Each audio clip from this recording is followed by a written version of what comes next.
Welcome to Blood in the Snow Radio, where we give you the latest news and interviews with the best in Canadian genre cinema. Here are your hosts, Robert Bellamy and Festival Director Kelly Michael Stewart. We are continuing with Blood in the Snow 2024. And Kelly, how's this festival been so far? Good. Yes. I'm tired but happy, and everything is going quite well, and I'm actually really enjoying. I don't actually get to host too many of these Bits radios usually. Robert ends up doing it alone, but I made an effort this year to co-host, and it's been a lot of fun so far today. Yes, and part of the reason the festival's so good is people like this. I'll get you to introduce yourself and your project. Yeah, so my name is Adrian de la Peña. I am a filmmaker and former participant of the Development Lab in 2022 with this specific project as well, titled Naualli, which is a proof of concept of, and the short film that got screened this year. It's about a grieving man that, by taking revenge, unleashes the cryptid called the Naual. And that creature, or that cryptid, comes from Mesoamerica, that it's south of Mexico and Central America. And depending on the region, it's either a shapeshifter, or evil sorcerer, or a protective spirit animal. So what I did was grabbing a little bit of all of those versions and created my own and set that on Canada, in specifically the dead of winter. I think that added to the starkness too, because there was so much white and then the creatures were black. Yeah. I liked that a lot. And it was that to refresh me, because it was a couple of years ago. Was that part of your pitch for the lab, or was that a different project? It was that. It was that project. One. Yeah. Okay. Yeah. So is that looking? Are you still looking at making that into a feature film then? Or Yes. Is that, yeah. I'm still pushing through in getting that feature made. I went this year to Cannes as well and pitching that feature. We shot the short this past March. And after finishing the short, went to Cannes and started pitching that as well. And it's just like it has evolved. It has grown a lot. And especially thanks to the lab, like that helped shape a lot of the business side of me as a filmmaker as well. Mm-hmm. So then I've been taking those steps forward, getting this movie done. And hopefully we can get to see it and screen it here, the feature as well, and then we can come full circle on with this project as well. We've actually had quite a few shorts that have been made and then made into a feature, and we've played the feature later on. Like, it's happened 3 or 4 times, actually. Amazing. We've had that, so it does happen. It's always neat to see that evolution when we have that. Did the short come, because obviously you were pitching the feature of it and then you decided to do a short first.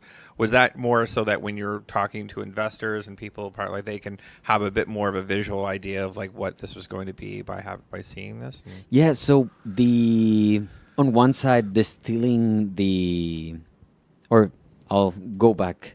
So for getting people interested in the project, a lot of the people started needing a proof of concept short. So on one side is proving myself as a filmmaker, but then on the other side, whenever trying to pitch this project, they want to see how the actual project will look. So then distilling the story of a feature into a short was another heavy task in itself because of all the amount of details, the story, characters, and fortunately I was able, with a lot of help, to just get that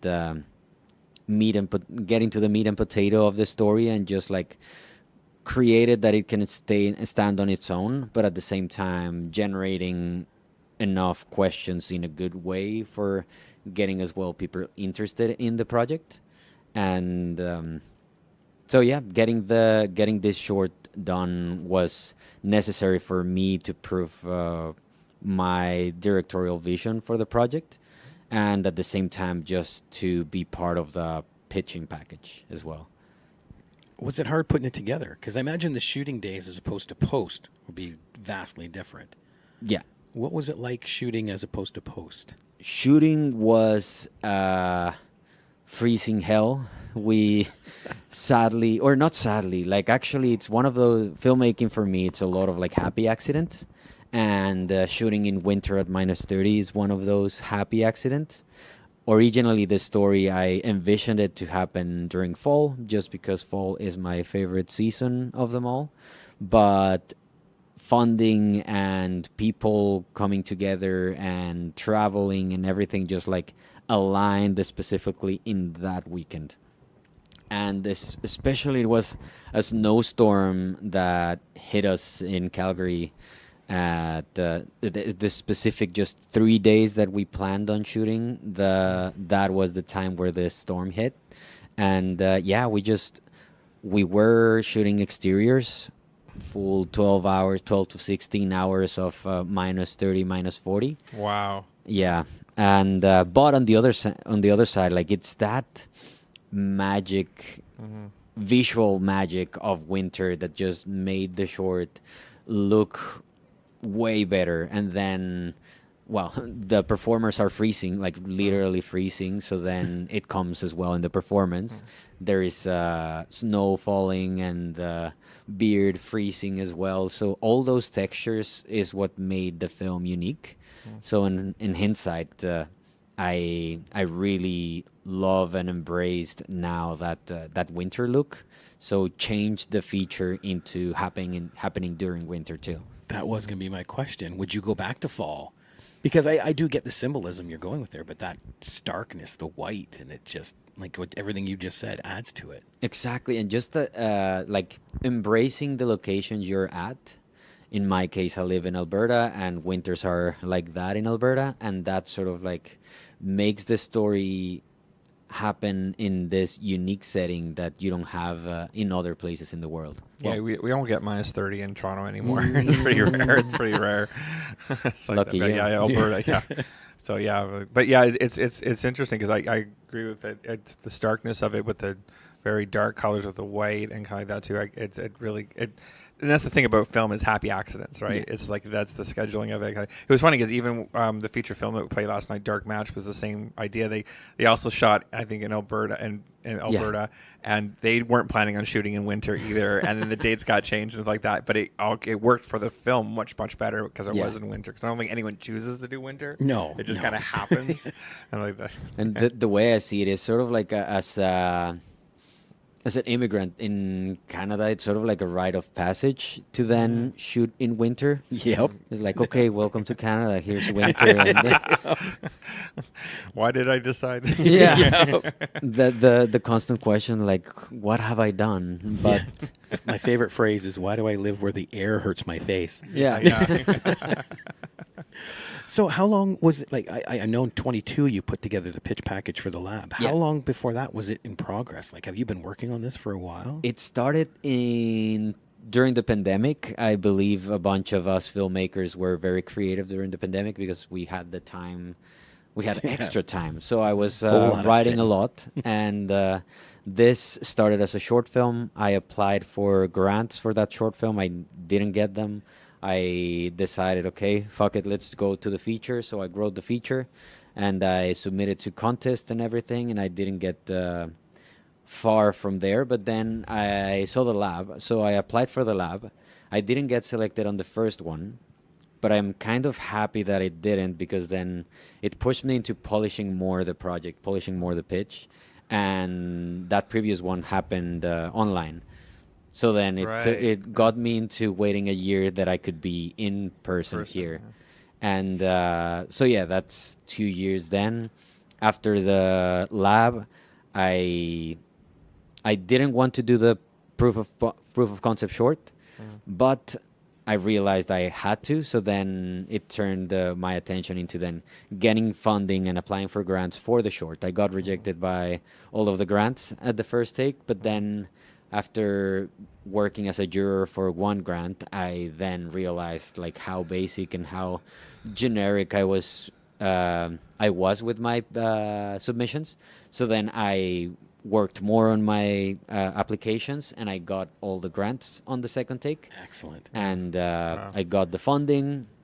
The last piece of funding came on the day previous to shooting. So that was another sort of like internal panic, terror type of thing. I'm like, okay, let's move on. Let's shoot this thing, and then that's a future me problem to figure out the funding. But you were going on a hope. Oh, okay. Ooh, but it all worked out. I got everything, and we shot over 2 days. But I rented the house for a full week. People came from Mexico. The lead actress came from Toronto to Calgary. So it became as well like this really nice family feeling or family environment. We were 10 of us just like staying in this Airbnb in the middle of nowhere. And we were just like either rehearsing or eating. And then I will wake up, shower, and I'm on set. So that was even nicer. Yeah. And we will wrap the day and put on my slippers, and I was done. We will have family style dinner. One of the crew members, Chris, is a great cook. So then we were having this amazing dinners over wine and talking about our misery in winter shooting this during the day. There was even a steam room on that Airbnb. So steam became a thing. And my question was going to be, how happy were those people from Mexico that you brought them to Calgary in the middle of winter? But it sounds like they were very happy. I'd say 50-50. Because it was funny. At some point, the production designer, Jose, we went on a panic shopping for winter gear, which also helped us a lot, just like push through. We had a nice fishing tent for 8 people. So we were warm on the outside. But then it's funny because on the first day he was out most of the day, and at some point your skin sort of like dries and toughens, and like you're then okay in the exterior. So at the end of the day, before wrapping the day, he was like, "I'm okay, man. Like people are complaining, but I feel good." That's the moment when you know you're Canadian. We grabbed, and as soon as we grabbed, he probably just went into the bathtub and like didn't come out, and he started feeling bad and ill. So that was funny as well. He was like all happy and joyful working, but then as soon as we finished all responsibilities, probably his body is like, "Yep, we're done." Time to shut down. Yeah, exactly.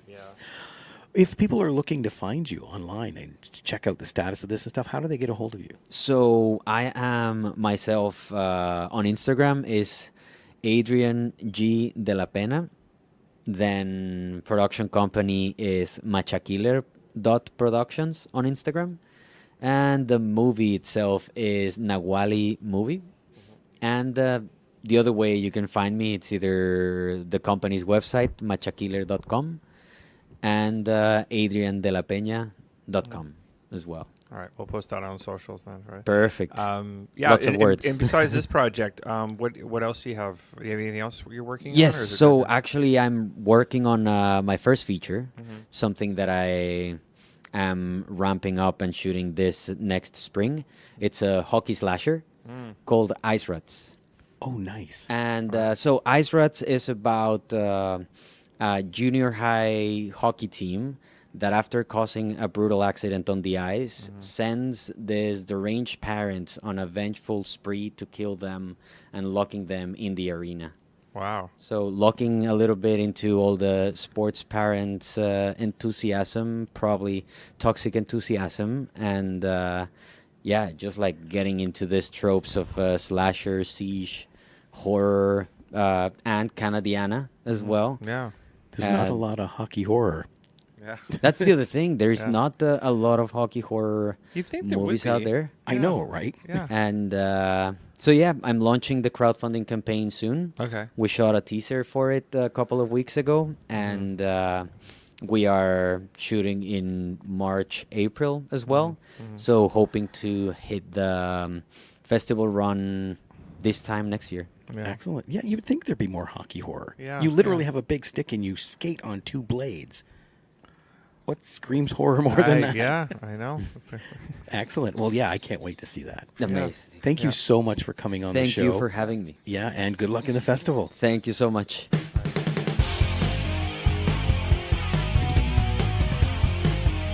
Join us next time for Blood in the Snow Radio. Bits Radio is a production of 3 Evil Cats Productions in association with the Blood in the Snow Canadian Film Festival. For more information and to listen to other episodes, visit bloodinthesnow.ca and tweet us at BitsFilmFest. Music by Jan Gorman, produced and edited by Kelly Michael Stewart. I am Eduardo Correa Lima. Till next